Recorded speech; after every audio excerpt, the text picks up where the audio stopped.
Sebahagian pakaian mungkin nampak biasa di mata kita, tetapi di sebaliknya tersimpan cerita tentang budaya, identiti dan warisan. Malaysia dikenali dengan kepelbagaian budaya dan salah satu simbol paling jelas adalah pakaian tradisional. Melalui literasi budaya, kita belajar memahami maksud di sebalik setiap busana, bukan sekadar rupa tetapi nilai yang dibawanya.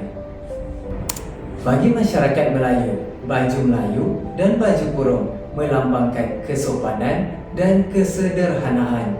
Rekaannya longgar mencerminkan nilai adab, manakala kain songket pula melambangkan keharusan seni warisan.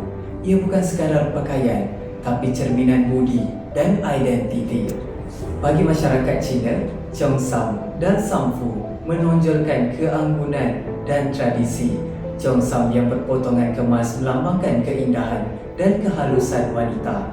Corak dan warna yang digunakan pula sering membawa tuah, kebahagiaan dan kemakmuran. Bagi masyarakat India pula, pakaian seperti sari, kurta dan roti penuh dengan warna dan simbolik.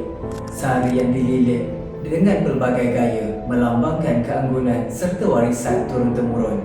Setiap warna dan aksesori membawa maksud tersendiri, daripada kegembiraan hingga kepada kesucian. Walaupun berbeza rupa dan gaya, semua pakaian tradisional ini mempunyai satu persamaan. Ia menceritakan siapa kita, dari mana kita datang dan apa yang kita warisi.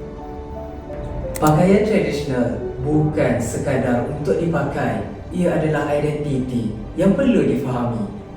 Jika kita tidak menghargainya hari ini, mungkin suatu hari nanti ia hanya tinggal sejarah.